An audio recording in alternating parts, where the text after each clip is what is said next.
கொஞ்சம் பாரு. ඊට වඩා කොච්චර සංසිද්ධ මේ නිකන් මේ පොඩි සංසිද්ධිය වල අනේ කවුරුවක් කලබල වෙන්න ඕන නෑ මහත්තුරු. වැරදි වෙනවා. වැරදින වෙලේ කාගෙන්ද? ඒක සාමාන්‍ය දේවල්. මේ අනවශ්‍ය විදිහට අපි කලබල වෙන්න ඕන නෑ. கொஞ்சம் அங்கே பாரு கண்ணா. අඩ කෙරියාමුදුරුම්බි අම්මට උකණ්ඩ කෙරියාමුදුරු YouTube වල TikTok වල ඒවා කියන්න තොගේ තියෙන තොගේ අම්මට අම්මන්ට බලාගලින් ආමුදුරුවනි. ඕවා සුළු වැරදිද කෙරියා? අඩෝම්බගේ සිවුරක් වටින තෝත්තේ වගේ පකෙක් වෙන්න. ඒකනේ පකයට පකයක් කට්ටා දින්නේ. ඌට කට්ටා දින්නේ උඹත් ඒ වගේ කෙරියෙක් වෙන්න ඇති. උඹත් කී දිනෙක ප්‍රදූෂණය කරත් දන්නේ නැහැ.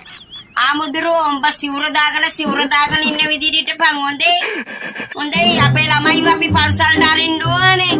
පන්සල් අරින්න ඕනේ බුදුන් වඳින්න අරින්න ඕනේ ළමයිට හරි සංස්කාර අපි උගන්වන්නේ පන්සලකට කියලා වඳින්න උගන්වනවා ආමුදුරට ගෞරවය කරන්න උගන්වනවා උඹ මොනවද කියරියෝ කියන්නේ සුළු දේවල් කියලා ඒවා උඹත් උට හදින්නේ උඹත් ඒව ඉඳස්ස කැරියෙක් වෙන්නද කී කෙල්ලෙක් දරුවෙකුට මම දූෂණය කරක් දන්නා උඹත් දැන් උඹලා ඔක්කොම බය වෙලා දඟලන්නේ නේ ඔය විශ්සනකොට උඹලගේ ඒවත් අවුයි කියලා හා සුළු දේ இது எப்படி இருக்கு?